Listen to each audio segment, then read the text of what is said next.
Hello, everyone. Glad to be back. I know that it's been a little while since we've touched base. We have a stacked agenda for unified platform updates. I'm going to talk through them all, and then we'll get into questions and answers. I'm going to give you a quick summary of the agenda so you know what's coming up, and then I'm going to move through them one by one, each point one by one, since there's a lot here. The first agenda item wanted to recap the migration process. How do individuals move through the process and get slotted into a cohort in order to join the unified platform? I want to share an update about PureConnect. We'll talk through our most recent migration on Tuesday, October 24th. We'll also talk through some of the new features available on the platform and upcoming features. We'll talk through some roadmap items, some features that we have on our list to complete in the next 6 to 12 months. We'll take a quick review of the account provisioning process, so how to request accounts and how to get that information to us. We'll also talk through the ticketing system updates for Lifeline Tech Rec. I mentioned it was a stacked agenda. We have lots here. We'll also talk about technical training, so the training touch points that we offer for the unified platform. And then I will share out our Google Drive, which has been updated with our most recent training materials, new informational sheets, and guidance on the unified platform. So feel free I'm going to walk through all of these agenda points one by one. So I know that we'll get to Q&A towards the end of the conversation. So please make note if there's something that comes up, because we'll have a lot to cover. So moving right in, migration process, general updates here. An overview of the migration process. So we migrate groups of people onto the unified platform on a bi-monthly basis. So every other month, we will bring on a group of centers that have expressed interest, or what we've been doing is moving our chat and text cohorts onto the platform off of PureConnect onto the UP. In order to be slotted into a cohort, you'll need to have filled out the center readiness assessment. That assessment tells us kind of the current state of your operations, as well as your interest in the platform, and any kind of big events that you have coming up in roughly the next 6 months. That's really helpful for us to know, so that we can place you in the appropriate cohort and make sure that we're prepared to give you the support and the training that you are looking for in order to join. Joining the platform takes roughly 8 weeks, so roughly that 2-month timeline, because we have 3 major tasks that we will ask you to complete with us. The first is gathering account details. This can take some time because there's a lot of information to collect, and on the technical side, we have many steps that we need to go through in order to give you your account. And then we also want to work with you to spot check and make sure that you have every component of your account. So that takes a good amount of time. And then training. We have a long period of onboarding so that our cohort can gain access to the training environment. The most recent cohort was able to access it, but only for a short period of time. Our next upcoming cohort, that training environment is set and ready to go. So really excited that we have that at our disposal now. And then additionally, we run some network tests to make sure that your system is able to connect to the unified platform. So those are the big 3 activities that we complete within those 8 weeks to get you onto the platform. Once migration day arrives, migration day is an event. We open up a Zoom, and we have a bridge for all of our platform experts, our IT team, our operations team, that all join, and we are available on that Zoom all day. We are working on making a schedule, so the next time that folks migrate, individuals will have their time slot, like a 30-minute time slot. And what we do is we'll have your crisis counselors go on queue. We'll move the traffic to the unified platform, and we will run a couple of test chat and text or test calls. We'll verify that the traffic went in the right direction to the right center. We'll confirm that everybody who has logged in has everything that they need to be able to use the platform successfully, and then you're free to hop off the Zoom. If there are any issues, that's why we have our operations and our platform team with us, so we can address things as they come up. So that's an overview of migration. Following migration, we have our Lifeline Tech Rec as support for technical, for any like tickets that come in. We have our technical training team that is available to meet and offer additional training. We have our training office hours. And then we also have our ops team monitoring the UP in kind of like a hypercare, more consistent, more frequent basis than our typical monitoring. So really focusing on those immediate kind of after migration, looking at the platform and its performance. So that's an overview of migration. If you have any questions about getting in, so that beginning of the cycle, so getting in using the center readiness assessment, you can contact your center engagement manager to fill that out. We'll have folks filling that out on a rolling basis. And so we're continuously looking at the information that's coming in as we build out more cohorts. All right, PureConnect update. So I've been our IT team shared with me that we will not be creating new user accounts on PureConnect. As of October 31st, there's no new users on PureConnect. And that's because we are working to sunset the platform at the end of 2023. If you have questions about that, again, I'd reach out to your CEM. This is something that has been shared with me. And so I don't have all of the details on kind of what the next steps would be for the centers that are still using PureConnect. So connect with your CEMs or the ops team to get more information about kind of where to go in between the period of using in between the 31st and then joining the unified platform. Updates about migration and unified platform. So we had cohort 2 migrate on October 24th. We had 32 centers and 15 states without centers. So traffic from 15 states redirected to the platform. So big move on the 24th. We had a number of folks, we had those 32 centers join in order. So as I mentioned, we have our national backup folks go on queue, and then we go state by state for individuals joining. They are all currently using the platform and are operating on the platform moving forward. So really excited, and big congrats to all the folks who made that change. I know that it is always tough to adopt new technology, and really thankful for everybody's collaboration and support since we had a very big group joining the platform. So very excited about having folks there. New features. There's much to talk about. New features on the unified platform. So coinciding with this migration, we've released 3 new features that we have available right now on the platform. So we have finished translation of the platform entirely into Spanish. Now individuals can set their language preference in Salesforce, Genesis, and Success KPI. Spanish is available on all 3 of those systems. So if you want to use the platform entirely in Spanish, you have the ability to do so now. We also, coming out of feedback and reports from our users in cohort 1, they had shared kind of 2 distinct experiences. One was when they didn't know when a help seeker on chat had left the conversation. They weren't aware of when that conversation, that help seeker had like closed their browser or refreshed their page, which would essentially disconnect them from the service. And there was no clear indication sent to the crisis counselor that the individual had left, which meant that the crisis counselor was in a situation where they may send a message and receive an error, or not, that message would not go through because they don't know that the help seeker has ended their side of the conversation. So we have implemented a chat disconnect button for the help seeker. And when the help seeker leaves that conversation, they either click the trash can on their the widget for when they're in a conversation, or they close their browser. It sends a clear message to the crisis counselor that the conversation has been ended by the help seeker. So that I think is really helpful for folks gaining clarity and not having false flags, potentially saying that there's an issue with their connection when there's not. So that's one feature.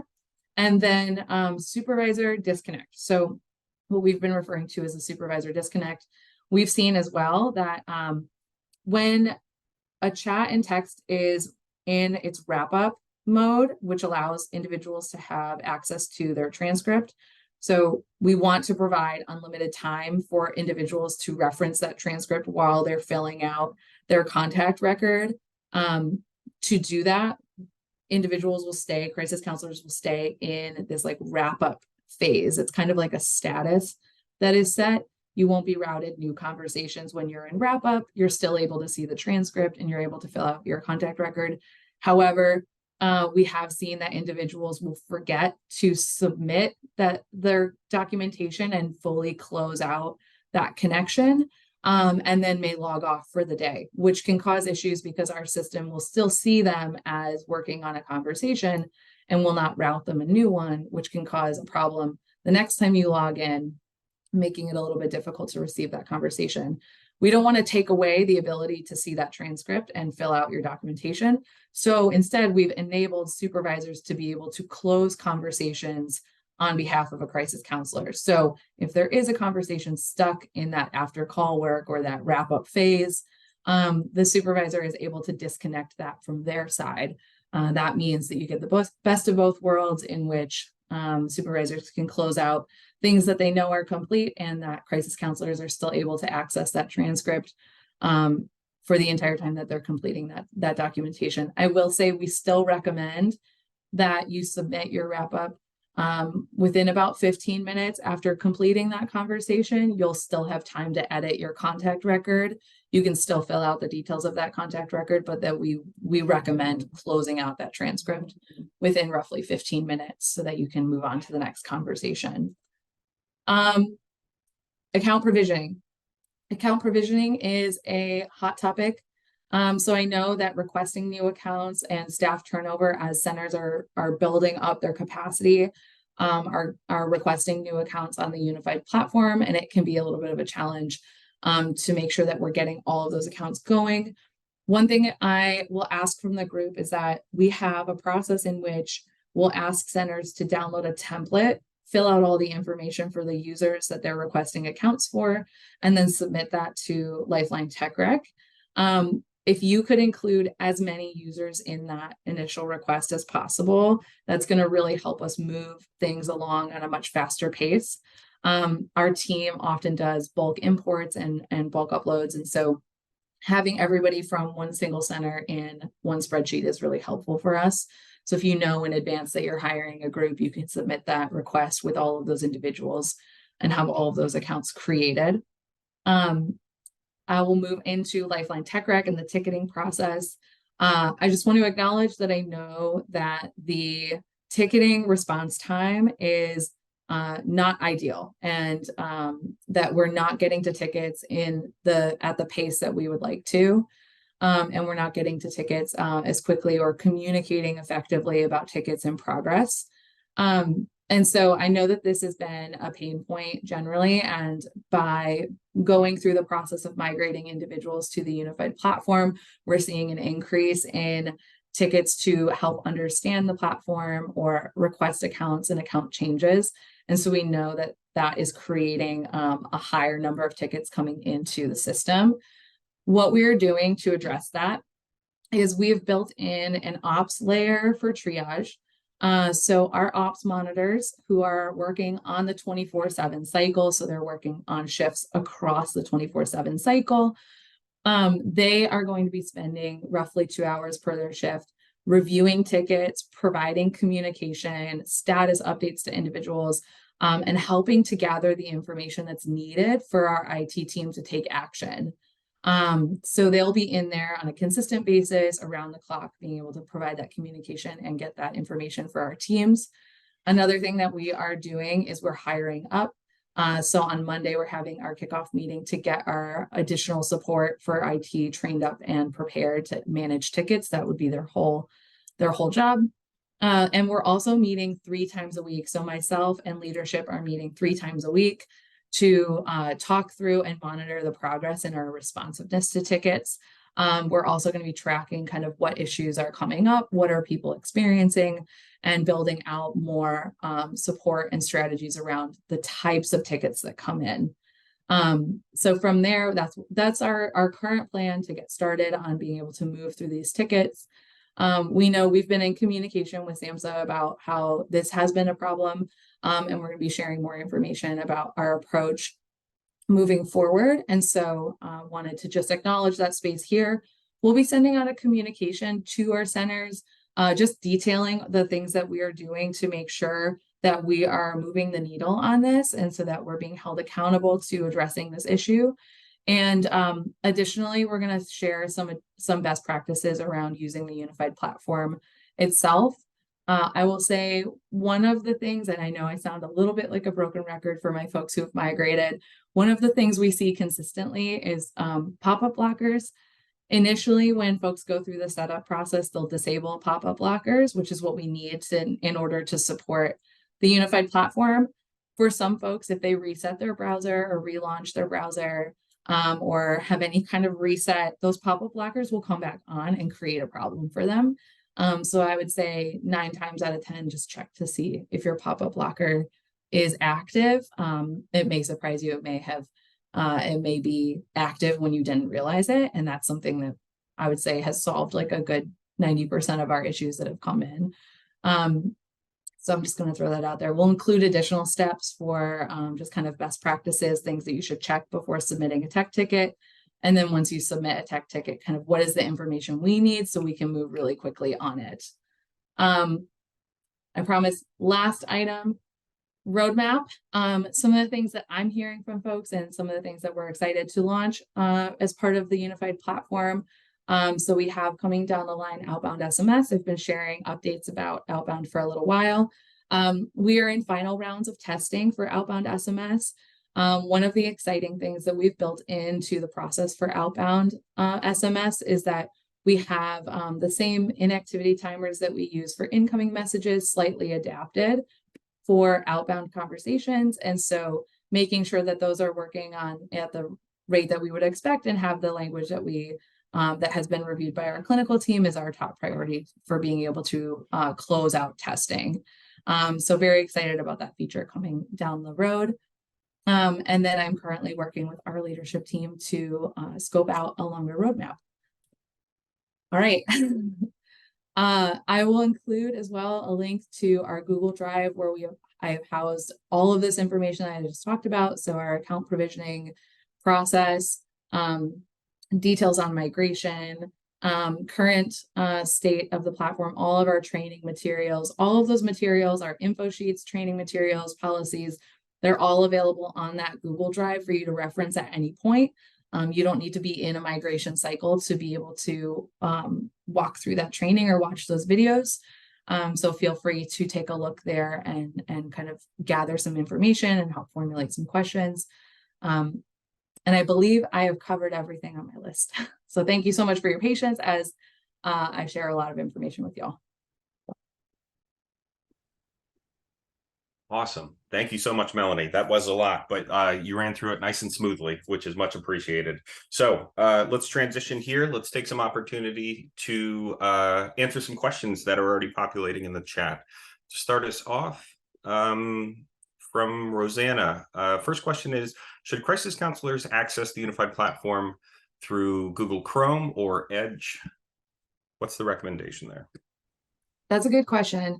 Google Chrome is our gold standard. Edge is also perfectly functional and works really well too.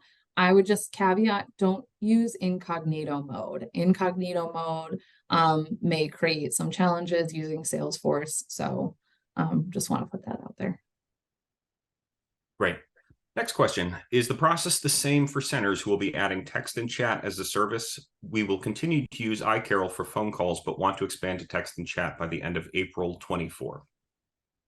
Yeah, this is a good question. So it sounds to me, and correct me if I'm wrong, it sounds to me like you'll be building up your chat and text program separate from your voice program and are interested in moving on to the unified platform for chat and text.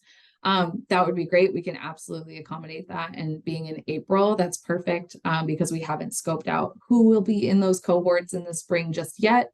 And so I'd reach out to your center engagement manager, let them know you're interested. and fill out that assessment, the readiness assessment, just for us to have an idea of what we can do to better support you through the onboarding process. Great. Okay, next question. From a leadership capacity, is there and can there be opportunities to have additional sandbox time for us to run and practice text chat so we can better support our teams with managing interactions and navigating interactions in the UP? Yes, excellent. So I'm really glad I just talked about the sandbox with our team earlier.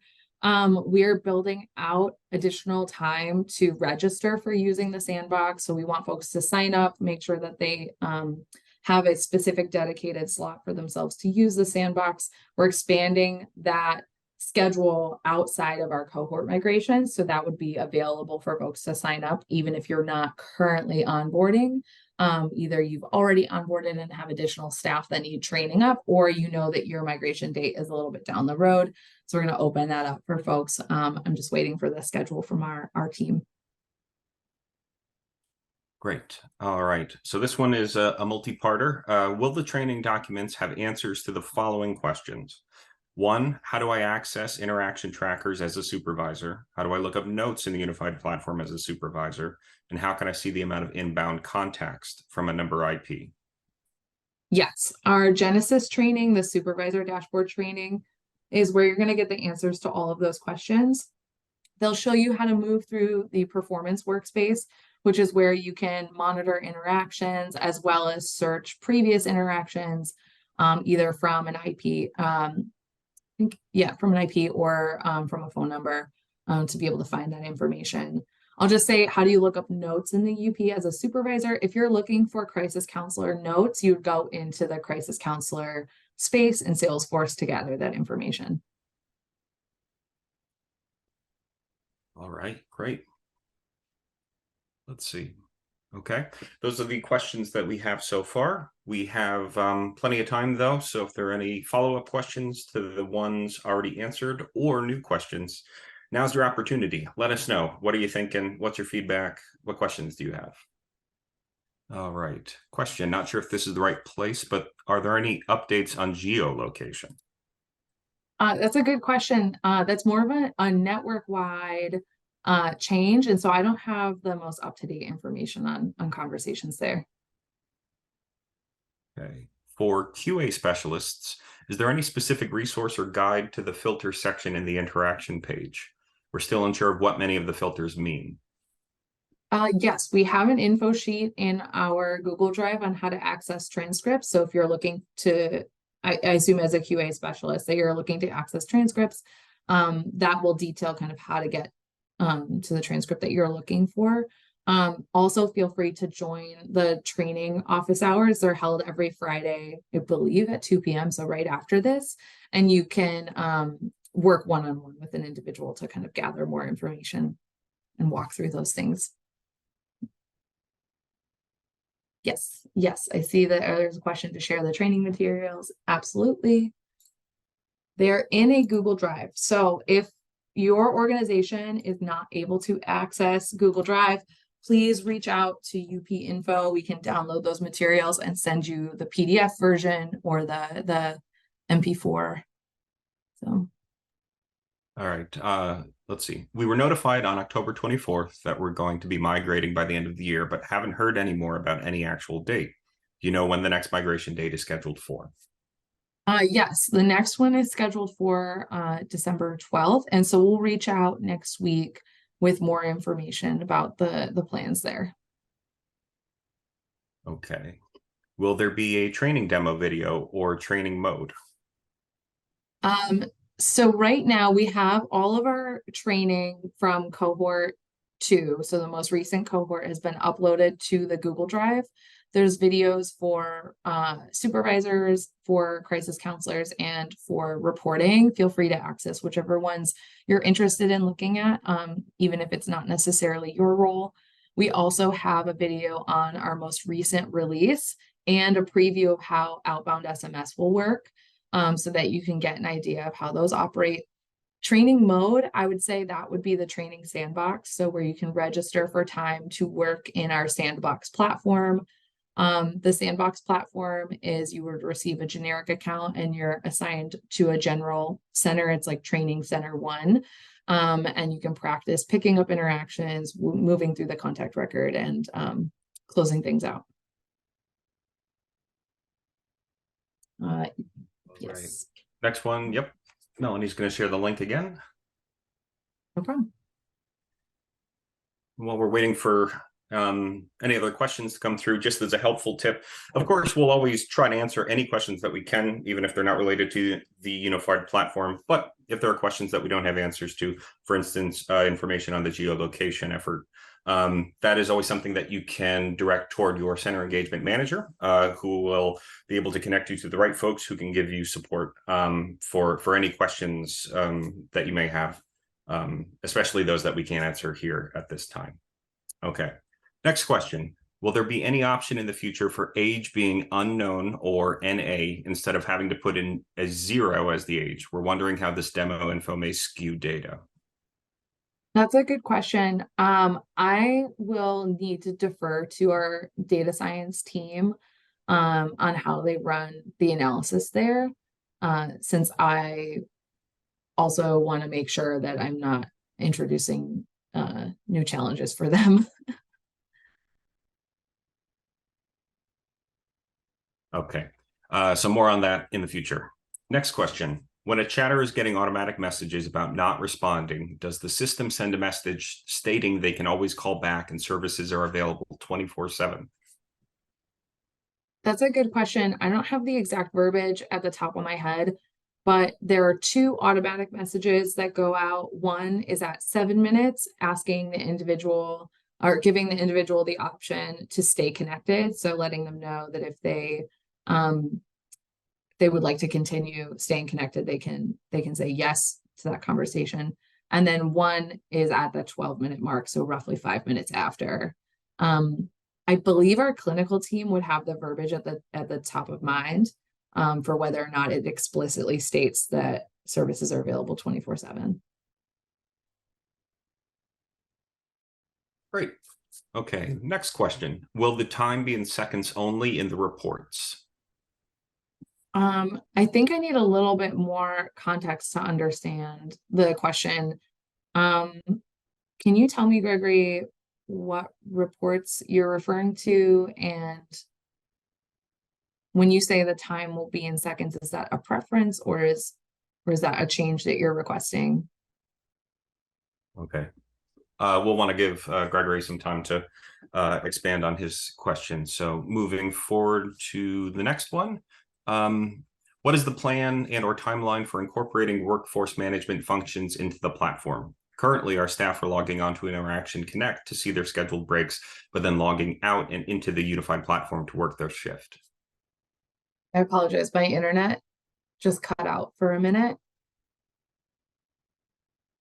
Oh, gotcha. That happens. Melanie, did you catch Gail's question that I read aloud? I can scroll up and check. Workforce management, logging into Interaction Connect. I see. That's a good question. This is something I don't know much about, the workforce management software. And so I can put it on our roadmap and key features that are being requested, and then start to open up those conversations internally. So can add that here. But I don't have a timeline. Okay. Next question. This could be a more specific question than you were looking for, but we have a new issue coming up when counselors are in setup. The counselors will open a queue and go to select the 2 checkboxes, but prompt for queue on click to dial is not there. Do you know what that could mean? I would need to see a screenshot of your experience, and I know that the tech team is working really hard to get through tickets, but this is one where I think that submitting a ticket is most appropriate and working with the individual one-on-one who's experiencing that issue. And it looks like Kyle has more context to the question above around when you export interaction reports, the handle after call times. I see. And so the preference would be to have that either in minutes, I would assume, not seconds. Okay, I see. Okay, let me add this to our list of items to update. All right. Next question. We have not migrated yet and still on the Pure Connect platform. We have some clinicians unable to accept a visitor request for assistance as well as a second request. Are there any suggestions? Unfortunately, I don't know much about the Pure Connect platform, since I manage the unified platform itself. Okay. Gregory shares, when we pull our report in Excel from the current platform, it only pulls in seconds. Can it be the actual time length, hours, minutes, seconds? So I've added that, yes, as something, a feature request that I can fold into our releases. Great. Next question. We still have counselors who are not able to submit reports because they cannot fill out the language question. Are there any suggestions? I'd be curious to hear more about what you mean that they can't fill out the language question. I believe there's I haven't heard any issues with the language section in particular. In the demographic section. Yeah. It asks language and Mhm. it had a red star next to it.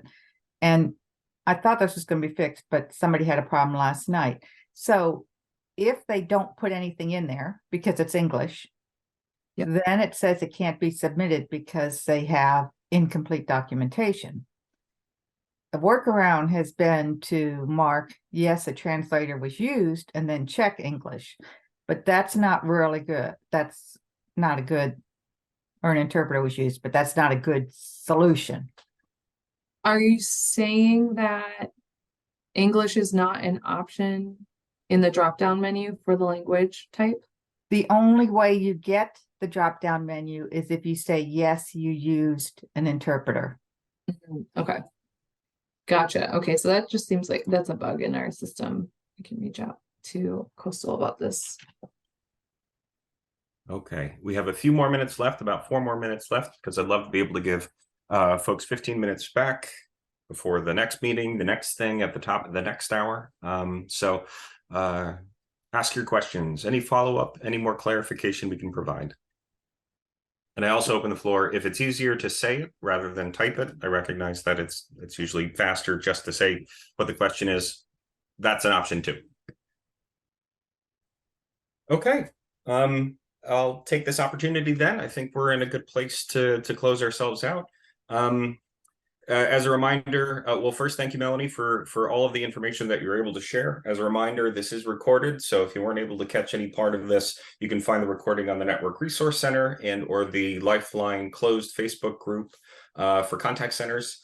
If you have any feedback or suggestions that you would like to share with us, at the top of our chat, I had shared a link to a smart sheet that we would love to get your feedback submitted to. I'll put it once more here. Oh, Melanie beat me to it. Okay. So feel free to fill that out. Any questions in between this one and the next update? The next update will occur next month on the first Friday.